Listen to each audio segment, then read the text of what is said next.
और ये document verification हमारा 11th 12th और 9th 10th और इसका होगा, और इसी में दिव्यांगजनों का भी हम लोग मेडिकल कराएंगे, क्योंकि इसके बिना हम परीक्षा फल नहीं दे सकते हैं।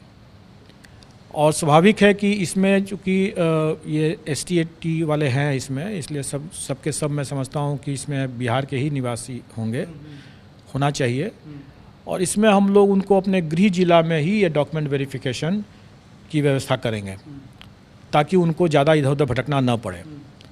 लेकिन एक सीमित समय देंगे हम उन्हें, और उसी सीमित समय के अंदर में उनको डॉक्यूमेंट वेरीफाई कराना है और अपना जो मेडिकल कराना है जो दिव्यांगजन हैं। और अगर उसमें कोई मेडिकल में अगर उनको रेफ़र किया जाता है IGIMS में या किसी और हॉस्पिटल में, तो वहाँ उनको जा कर के इसको करवाना होगा, ताकि हम समय पर रहते हुए, मतलब मेरा मानना है कि 15 सितंबर तक अगर सब कुछ अपनी योजना के हिसाब से चलेगा अगर, तो 15 सितंबर तक इन लोगों का मैं परीक्षा फल देने की स्थिति में रहूँगा।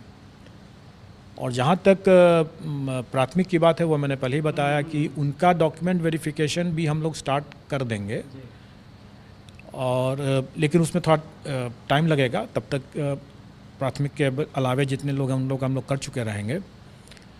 तो प्राथमिक वाले में थोड़ा सा विलम्ब है, और विलम्ब का कारण एक तो यह है कि उनकी संख्या बहुत ज़्यादा है और उसमें हमें कई तरह की चेकिंग करनी है।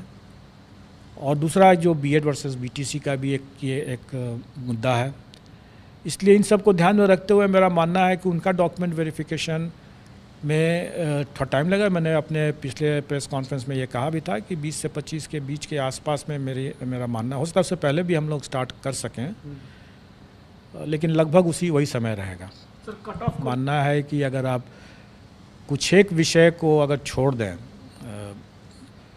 मैंने तो जो देखा है उसके हिसाब से 9th 10th में सिर्फ 4 विषय, और हायर सेकेंडरी में मतलब 11th 12th में सिर्फ 3 विषय को अगर छोड़ दें, मतलब कि 7 विषय को अगर छोड़ दें, तो बाकी किसी भी विषय में कट ऑफ के लिए चर्चा करना, विमर्श करना या उसके लिए परेशान होने की कोई ज़रूरत नहीं है। कोई ज़रूरत इसलिए नहीं है कि उसमें मैंने अपने ट्वीट के माध्यम से भी लोगों को एक तरह संकेत देने का कोशिश किया है। लोग उसका सही से नहीं समझ सके, तो फिर मैंने आज हिंदी में भी उसको स्पष्ट कर दिया है कि जो लोग इन 7 विषयों को छोड़ करके अन्य विषय के जो अभ्यर्थी हैं, अगर वो डिस्क्वालीफाई नहीं होते, मतलब अयोग्य नहीं हो जाते हैं, तो उनकी नियुक्ति उनका पक्का है, क्योंकि वैकेंसी है ज़्यादा और अभ्यर्थी कम है उसमें। लेकिन यही स्थिति बाकी में नहीं है। अब जहाँ तक बाकी जो 7 विषय बचते हैं इसमें, उसमें प्रतियोगिता तो रहेगी ही, और वो गेस करना मेरे लिए सही नहीं होगा वो बताना, क्योंकि मेरा मानना है कि सभी अभ्यर्थी अच्छे हैं और काफ़ी मेहनत करके आए हैं, तो स्वाभाविक है कि कट ऑफ भी अच्छा ही रहेगा। फिर अगर प्रश्न पत्र कहीं पर अगर कठिन आ भी गया अगर, तो भी इतनी बड़ी संख्या में कई अच्छे अभ्यर्थी होंगे, क्योंकि अगर प्राइमरी का भी अगर लिया जाए तो इतनी बड़ी संख्या में है, तो कट ऑफ मतलब अच्छा होगा। कितना होगा, ज़्यादा होगा, कम होगा, ये मैं नहीं बता सकता हूँ। पहला कि हमारे जो प्रावधान थे वो पहले से दिए हुए थे, जो सरकार की नियमावली में ही घोषित है कि NCT का जो भी होगा परामर्श, उस पर सरकार का जो भी निर्णय होगा वही लागू होगा। तो अगर वो परिवर्तित हो जाता है तो वो परिवर्तित हो ही जाएगा। दूसरा कि माननीय सर्वोच्च न्यायालय का जो निर्णय है वो एक तरह से फोर्स मैज्योर कंडीशन है। फोर्स मैज्योर कंडीशन का ये है कि जो बाहरी कारणों से अगर जिस पर मेरा नियंत्रण नहीं है, अगर उन कारणों से अगर कोई स्थिति उत्पन्न होती है तो उसमें हमें वापस करने का कोई प्रश्न नहीं उठता।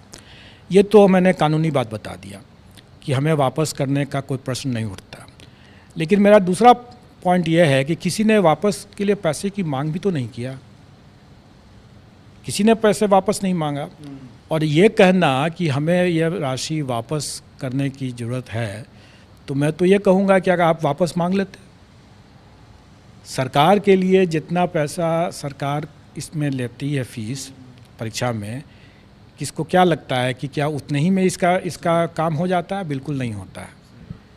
ये सारी की सारी राशि जो है राज्य सरकार के खाते में जाती है और राज्य सरकार इससे कहीं ज़्यादा 2 गुना 3 गुना खर्च करती है इस परीक्षा को आयोजित करने के लिए। और राज्य सरकार के लिए अगर मान लीजिए कि अगर 1 लाख कैंडिडेट अगर बोलें कि हमको पैसे वापस कर दें, कर दिया जाएगा। सरकार के लिए कोई बहुत बड़ा रकम नहीं है, लेकिन अभ्यर्थियों के लिए कोई भी ये समझना होगा कि ये मांग करते हैं वो, तो क्या वो अपना रेस से बाहर होने के लिए तैयार थे? क्या वैसे बीएड अभ्यर्थी जो इस बात की मांग करते हैं, मीडिया पर मांग जरूर किए हैं, किसी ने ऐसे मांगा नहीं है पैसा, लेकिन अगर आप वो खुद भी सोचें, और मैं समझता हूँ कि उन्होंने खुद सोच ही लिया था और इसीलिए उन्होंने लिखित में मांग नहीं किया था कि अगर हम इस रेस से बाहर हो जाते हैं तो उनका सभी रास्ता बंद हो जाता है। फिर ऐसे तो रेस में हैं तो शायद कुछ संभावनाएं हैं। तो मैं समझता हूँ कि ये सिर्फ मीडिया के लिए उन लोगों ने ऐसी बातें किया और तरह तरह की अटकलबाजी करते रहते हैं, ये बहुत गलत है। और ऐसे चीज़ों को मैं आपको बता दूं कि ऐसे एक अभ्यर्थी के मामले में हम लोगों ने उससे कहा भी, हम लोगों ने देखा उसके इस तरह की मांग मीडिया पर आई, सरासर बीपीएससी को बदनाम करने की इस तरह की गलत सलत बात बोले। हम लोगों ने उसको नोटिस कर दिया और नोटिस में उसने रोते हुए उसने लिखित माफ़ीनामा दिया है। तो मैं सब लोगों से ये बात कहना चाहूँगा कि एक आप ऐसी कोई बातें न करें जो बाद में जा कर के आपको नुकसान पहुँच जाए।